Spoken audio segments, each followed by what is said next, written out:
Texas Rangers are reigning World Series champs, but in order for them to repeat, I think these 5 players need to have big seasons in 2024. We're talking about all that and more on this episode of Locked On Rangers. Let's get into it. You are Locked On Rangers, your daily Texas Rangers podcast. Part of the Locked On Podcast Network, your team every day.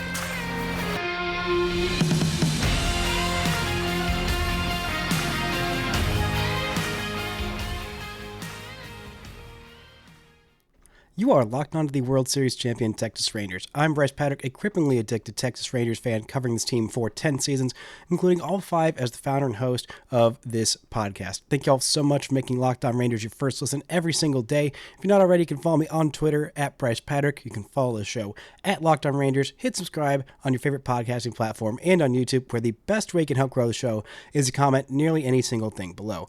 Now, before we get into the 5 players that will be huge keys to the Rangers repeating as champs in 2024, today's episode is brought to you by FanDuel. Make every moment more. Right now, new customers get $150 in bonus bets with any winning $5 moneyline bet. It's $150 if your team wins. Visit FanDuel.com/lockedon to get started.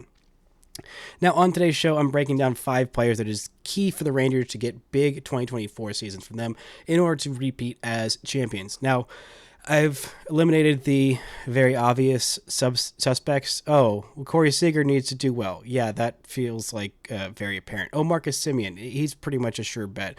All of the surefire, feel pretty confident that they're in exactly what they're going to provide the Rangers. I have not included those players on here. More the ones that I'm not exactly sure what they're going to bring in 2024, but if they bring the good version of themselves, like I think they can and will, then I think that bodes incredibly well for the Rangers. So no Semien, no Seager, no Adolis Garcia, and Jacob deGrom is also off of this list. Now, this is not ranked in any particular order. This is just 5 players in general, because I've done so many rankings this offseason, and I figured let's just list 5 players. And we'll start with a personal favorite of mine. That is Joshua Ryan Jung, Rangers third baseman, an all-star in his rookie year, finished somehow 4th in AL Rookie of the Year voting because of, he didn't have the best second half of the season. First half, he was absolutely sensational. Honestly, an overall really great rookie year. Better than I expected. I expected high things from him, big things from him, and, starting the All-Star game in your first full season in the big leagues and finishing it on the World Series champion Texas Rangers team, that's about as good as it gets. I mean, granted, there could have been some more hardware in there. He could have won a Gold Glove. I think he should have been at least a finalist. He could have won a Silver Slugger, could have won Rookie of the Year, but hey, he had some pretty steep competition. Gunnar Henderson had a really, really good rookie year. Tanner Bybee had a pretty darn good rookie year for the Guardians, and Tristan Casas had an okay year that for some reason he finished ahead of Josh Jung for, I don't know why. But overall, a very solid year from Josh Jung, a 25-year-old in his rookie year.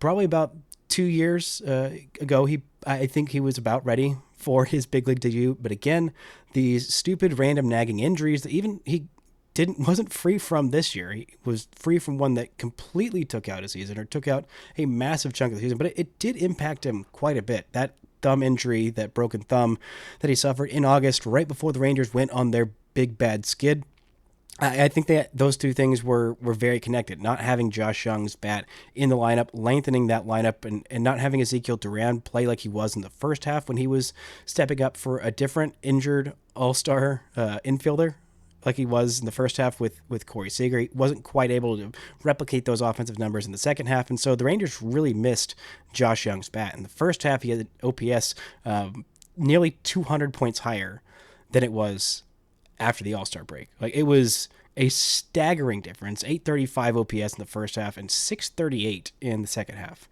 Now, a lot of that was after he came back from injury. He was clearly not quite the same hitter. I was worried about him in the playoffs, whether he would get back to his same offensive version of himself that he was when he was Rookie of the Month in April and May, and he was absolutely fantastic. And even the early parts of June, he was absolutely sensational. But once he came back from that thumb injury, it didn't seem like he had nearly the same level of power, nearly the same level of, well, just contact ability. I mean, he was still very, very good defensively. That was a huge part of what surprised me about his rookie year. I knew Josh Jung could hit. Everybody knew Josh Jung could hit. Everybody knew he was a very polished, mature kid who was going to work his tail off to be a sensational hitter, and the bat was probably going to carry him. But the defense at third base was flat out sensational this year, and that was never, ever a thought that I would call Josh Jung's defense at third base sensational at any point. And I watched him a lot in college at shortstop and at third base, and I thought, this guy can hit really well, and his glove is going to be fine at third base. It'll be fine. And it's been more than fine. But the bat, I think there's definitely another level there for him to get to. Some sustained success, a little bit less of a strikeout rate, a little bit higher walk rate. I think that's definitely in his bag. He was more of a complete hitter at Texas Tech, a guy who had his on base in the mid 450s pretty much every single year, walked at a pretty good rate, didn't expand the zone as much. I mean, it felt like he got every single, low and away slider that was just a little bit off the plate against righties. I feel like every single one of those was called. So it led to him expanding his zone a little bit more, maybe being a little bit more selective, being okay with more of those called strikes on the edge and the corners will help him improve next year offensively. But there's definitely a high ceiling on his bat. And him being a little bit more consistent in the second half and just overall in season. And I think there's just another gear to get to. I mean, we saw what he did in the month of May, which was by far his best month. He hit over 300 for the month.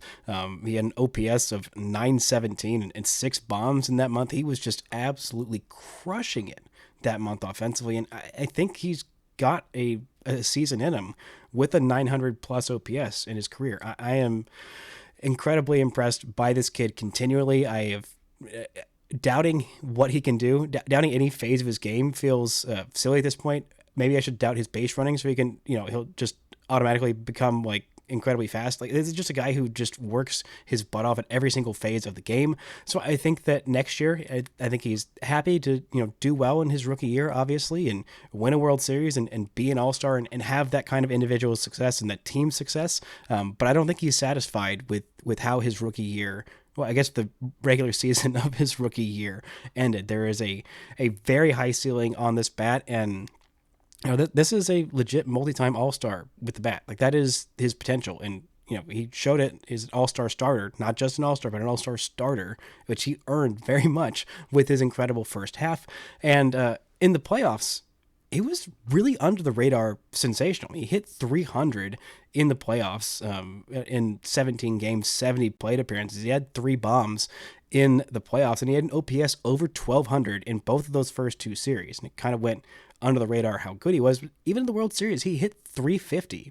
I'm still surprised that he kept hitting so low in the batting order after he was performing so well. Didn't have the best ALCS, but he did still hit a pair of home runs, both of them in the same game, to keep the Rangers in that game and maybe give them a chance to win one at home. They didn't end up mattering, but still, Josh Jung is an incredibly important part of this Rangers order this year, and it's going to be a big part of their order next year. I loved what I saw from him in his rookie year, and I think the sky is just the limit with this kid. I have been very impressed by how much of a baseball rat he is, and one of the things that was most impressive to me about this rookie year is while he was sitting on the sidelines, while he was hurt, he wasn't just content to just, sit back and heal and do nothing. He was studying meticulously every at-bat and everything that was going on, but also working on his arm strength, which of his defensive abilities, the arm strength remains the biggest knock on him. And he improved his arm strength in that 6 week period while he was hurt. That's nuts. That is a baseball rat. That is a guy who is obsessed, absolutely obsessed of getting every single ounce of his talent to the max. This is the kind of guy the Rangers were betting on when they drafted him top 10 in the 2019 draft. This is the kind of guy who they've been continually impressed with. That's why at the beginning of this year, Bruce Bochy said, yeah, no, you're the everyday third baseman. I'm going to hit you fifth, and I believe in you. And, he rewarded that faith in a big, big way with a great rookie season. And again, this was just his rookie season. He's turning 26 in February. He was a little bit older as a rookie than I think he would have liked. If not for those injuries, again, he probably would have been in the big leagues in, 2021. But that's not the way the cookie crumbled. He got to the big leagues as soon as he could, and he absolutely thrived when he was there. This is just a start for Josh Jung, and I think big things are ahead from Josh Jung, especially if the Rangers are going to repeat as champs in 2024. Coming up, we're going to look at a few other hitters, and a starting pitcher, and a closer that I'm pretty bullish on for the Rangers in 2024. Right after this word from our sponsors.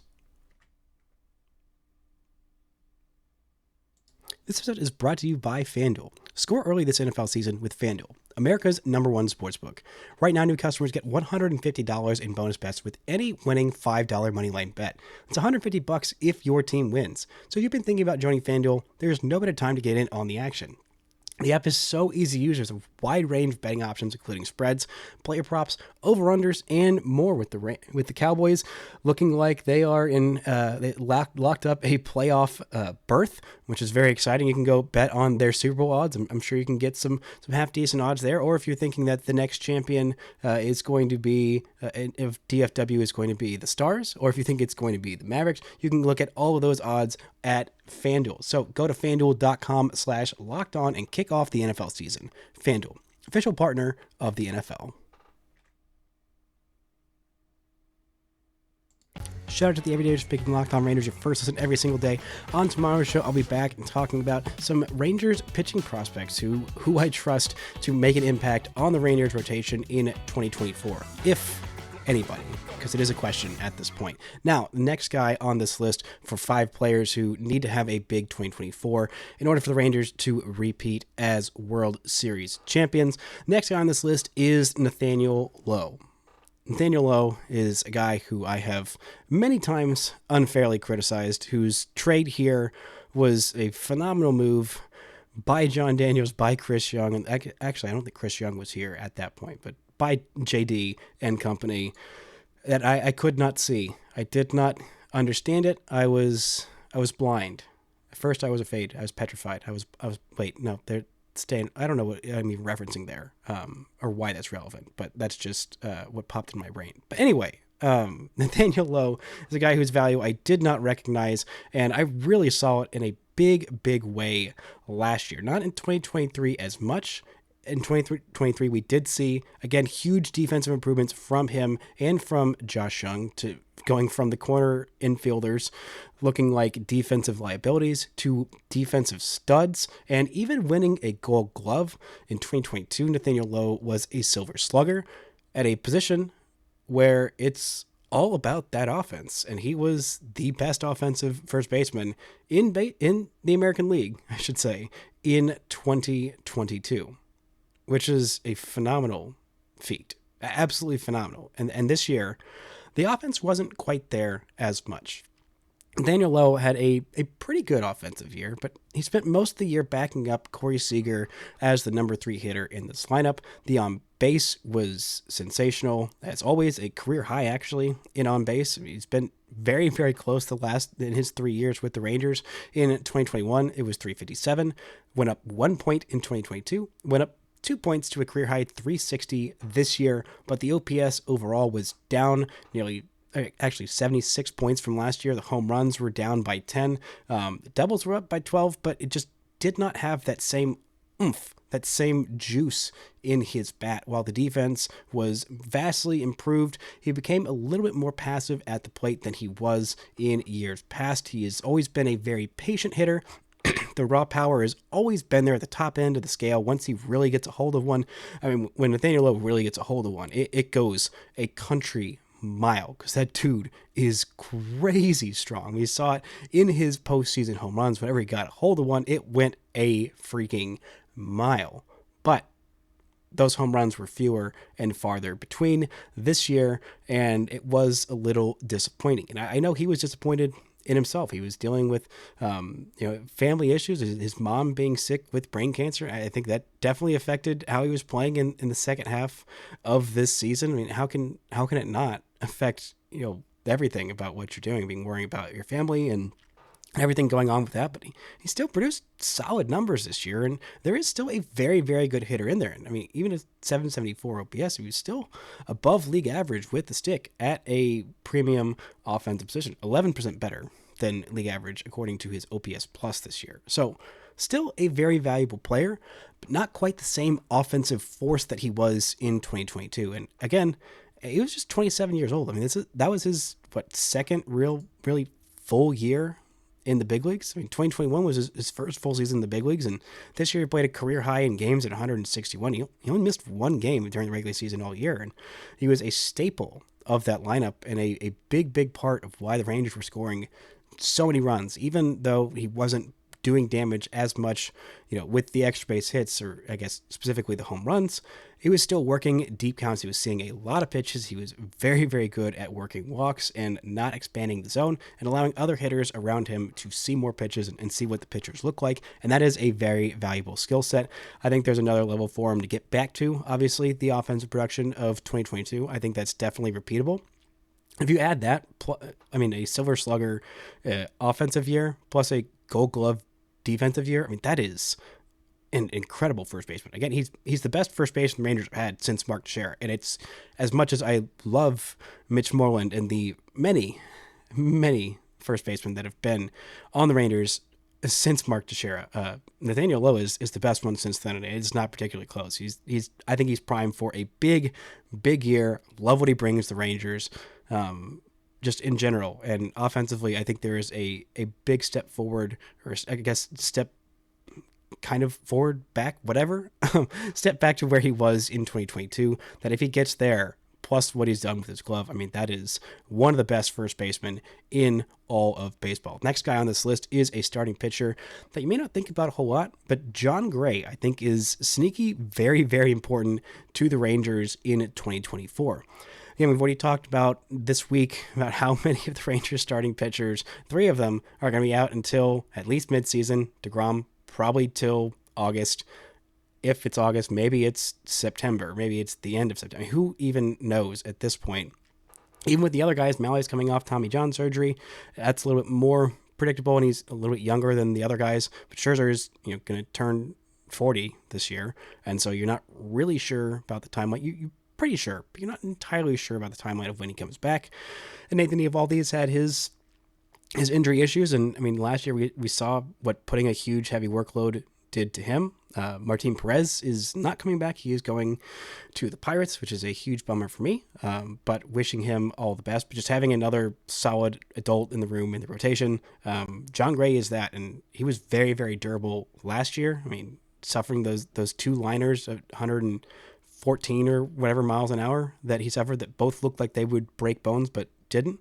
And he was healthy until literally the very end of the season, such a very untimely injury, but still came back and was absolutely nails in the World Series when he came in relief of Max Scherzer. And absolutely the biggest 3 innings of his life. And I think him being healthy and just being the solid version of himself that we've seen for these few years, and even if he could step it up and have a couple of those months where we've seen him get on a heater for a couple of months. We saw it in 2022. In June and July, he was absolutely sensational. In May of 2023, he was absolutely sensational, but had some more up and down, but was healthier this year. Didn't have any time that he missed with an oblique injury like last year, but still, I think him being healthy and being consistent is huge for this rotation, because I feel pretty solid about what the Rangers are going to get out of Dunning. I don't know if it's going to be a sub 4 ERA again this year, but I think 160 to 180 innings is, it's hard saying that you're predicting somebody is going to do that in this day and age. That's just feels, that's Dane Dunning's most valuable skill set, is his availability. And I think he can definitely do that again this year, like he did, or next year, like he did this year. But Gray, I think of the, other 4 starters, Bradford, I trust to some degree of his health at least. But I mean, I'm still assuming the Rangers are going to sign at least one more starting pitcher, hopefully by the start of the 2024 season. But as it stands right now, Jon Gray's importance cannot be understated of him not only staying healthy, but being consistent, being at least a league average starter, if not above league average, because right now on opening day, he is going to be your number 2. And yeah, he can perform like a number 2. We've seen him do it for stretches, but if he can do that consistently, or at least stay healthy, give you those innings, keep the rest of this rotation from having to bear an even heavier burden, and then once those 3 starters come back in August or July or whenever it is, and you see him in the pen in a World Series run again, hopefully, that could be absolutely massive, and I think a place where he could most definitely thrive. Coming up, we got 2 more guys on this list that I think will be absolutely massive for the Rangers repeating as champs in 2024. Right after this word from our sponsors.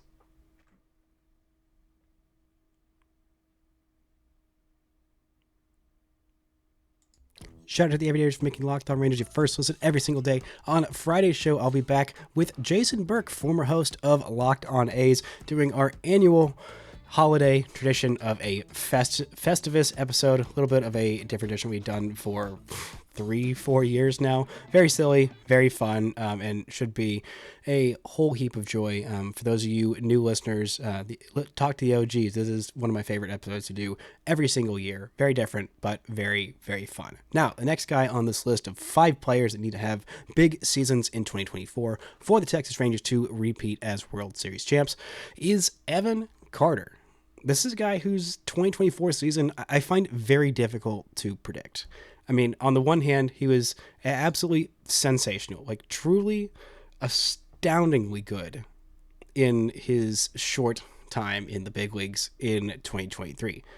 I have rarely seen a better debut 75 plate appearances plus a postseason run that was just all kinds of insane. Like, I don't think we really understand or really appreciate how insane it was that this 21-year-old kid was hitting third in a World Series winning lineup consistently. Like, it's bonkers. It's absolutely bonkers. But it was so freaking impressive. Now, what he did in the regular season and in the playoffs was sensational. Don't get me wrong. But I think expecting him to have an OPS of, Corey Seager level, I mean, that's what his OPS was, 1058. And I think that's about what Seager's was during the regular season, in a little bit more. Actually, no, it was higher. Corey Seager's was 1013. And Evan Carter's in, 10% of the plate appearances? No, not quite 10%. A little bit less than that, was 50 points higher. And I think expecting that of a guy who's going to be 21 years old for the full season it's a bit much. I know I'm the high guy on Evan Carter, but again, expecting him to have a 3.46 slash line, hit 300 on base over 400 and slug over 600, that's asking a bit much for a 21-year-old. I think he's going to have a very good rookie year, actual full rookie year, as opposed to, 2 months where you become the little savior and save your team to their first ever championship. But again, even if he has a significantly lower OPS, like somewhere in the 850 range, that's a very good rookie year. Definitely, I think, should be the favorite to win Rookie of the Year. And his steepest competition, I think, is going to come from his teammate, Wyatt Langford, depending on when Wyatt Langford comes up. But anyway, I think that Evan Carter is going to be a big, big part of this Rangers team in 2024. Now, managing those expectations as fans is going to be different from Evan Carter managing his own expectations. Obviously, the kid's not fazed by anything, which the Rangers knew, which is why they felt comfortable calling him up in the middle of that playoff race to, tell him you're not going to be the savior, even though you kind of are, and we kind of really need you, calling you up at the most dire point in our season, and providing that Rangers team a big, big spark down the stretch to not only make the playoffs, but win their first ever World Series, providing spark in the outfield, on the bases, at bat, in the box, of just seeing a bazillion pitches every single year, or every single at bat. And that's something that's not going to change. But the swing and miss, I think, is a low-key pretty significantly big aspect of something that he's going to need to change. He's not a guy who struck out a crazy amount in the minor leagues, average-ish amount, but not at this level. And the amount of success that he had against lefties was not a whole lot. He didn't hit lefties a whole lot. I think he's definitely going to need to get better against left-handed pitching to be an actual everyday guy as opposed to a platoon guy, which it's funny, everyone calls them platoon guys, but there's so many more righties than lefties. I mean, if you are a lefty and are great against righties and not great against lefties, you're playing about 75% of the games. So again, I don't think the Rangers are going to go ahead and sign Robbie Grossman to be his backup against left-handed pitching. But still, it's something that he needs to improve on, and something that I think he definitely will improve on. I mean, the bat-to-ball ability, the ability to take these close pitches and have just such an absurd eye of the strike zone, absurd knowledge of the strike zone at such a young age is so incredibly impressive. I think it's his most impressive, ability, outside of his ability to just not be phased, to just jump in as a 20-year-old. And every single interview I saw with this kid, I mean, even the World Series stage, like, wow, this is so cool. I'm so excited. Look at us playing baseball on the big stage. This is so fun. And just not be overwhelmed by literally anything. It is such an impressive quality in this kid. It's why I think he was able to thrive on the highest stage, with the spotlight being brightest, because he's just like, I don't care, this is fun, this is baseball. And like, that is such a fantastic mentality to have as a young kid, being thrust into that spotlight. And it's why I don't see him dropping off in 2024, at least not because he's putting pressure on himself. Big league pitchers will figure him out a little bit more. But again, that selectivity is going to have the baseline be very, very high. He's always going to have a high on base percentage. He's always going to have that glove. I mean, the speed never slumps, and his defense ability is not going to slump. I think that if he can hit somewhere in the 15-ish homer range, that's about what I'm expecting from him last year. That was the thing that most impressed me in his short time in the big leagues, especially during the regular season, of hitting 5 home runs and just 10 extra base hits in 75 plate appearances down the stretch. That was the most impressive part to me, is slugging nearly 650 in that stretch. That was really impressive to me. I mean, the raw power isn't crazy high. It's good, and he works himself into good counts, so he's going to get some good swings off. But I think that's something that might not be as sustainable over the course of a 162-game season, of which I don't think he's going to be starting literally every single game, because, again, those struggles with lefties, and the Rangers are going to be competing in 2024 to win that AL West title, their first one since 2016. But again, I think a big year from Evan Carter is going to do loads for this offense of making it that much better, which is a scary thought to think of for opposing pitchers facing the Rangers in 2024. Now, the last guy on this list, I thought I'd end it with the closer. Of course, Jose Leclerc. I'm recording this on his birthday. Happy birthday to Jose Leclerc, who just turned 30. He and Josh Boers both had birthdays this week, so shout out to both of the birthday boys being absolutely sensational for the Rangers in the playoffs. And Leclerc is going to need to be a big part of this pin next year. Now, I don't think that Kirby Yates is going to come out and steal his job. I think as of right now, it's Leclerc's job to lose as the closer. I mean, he was the closer throughout the playoffs. I mean, the Rangers used and dare I say nearly overused him in that playoff run, but he was consistently nails every single save opportunity outside of that one. He was absolutely sensational, and I trust him completely. I mean, especially with the velocity jumping up in the playoffs. I mean, it had never really been as high as it was. It felt like he was averaging nearly 97, 98 miles an hour with his fastball, and his fastball is not his best weapon. It's those off-speed pitches and the breaking pitches, the Slavio, the cut changeup that is called a slider, and the actual cutter and the actual changeup, and feels like he has a bazillion different pitches that he is very creative with how those work off of each other. And if the fastball is playing at that level like it was, 'cause the spin rate on it is crazy. So if you add velocity to that, we saw what happened with Cole Reagans, because his fastball was kind of a similar profile. It had a crazy high spin rate, but Leclerc is always throwing a little bit harder. We saw what happened with Cole Reagans when he started throwing that fastball harder, and it already had the spin rate. It makes his other stuff that much nastier if his fastball is playing that well. He's getting lots of swings and misses, lots of strikeouts, lots of chases out of the zone, and not a whole lot of hard contact throughout the regular season, and was just as much, if not more nails, definitely more nails, in the playoffs in the biggest situations. Closers and relievers are very, I don't know, what's the word? There's a lot of volatility in them, but I think a run like last year, like that playoff run for both Jose Leclerc and I think for Josh Sborz as well to a lesser degree, will help instill some more confidence in themselves, because the stuff is most definitely there for both of those guys. And I don't know how you don't have all the confidence in the world in yourself after going on that crazy good of a playoff run, clinching out, well, for Sborz clinching the World Series clinching game, and Jose Leclerc saving darn near every game that was anywhere close in this playoff run. I am predicting big things from Jose Leclerc. I'm so happy for him figuring it out in the back half of the season. The Rangers picking up that team option for $6.5 million, which I think is going to look like an absolute bargain this year. Even if it's not, he is a World Series champion closer, and I am expecting big things from all 5 of these guys in 2024, where hopefully the Rangers will repeat as World Series champs. That's going to do it for today's show. Thank y'all so much for listening and subscribing, and until next time, don't forget to enjoy World Series champion Texas Rangers baseball.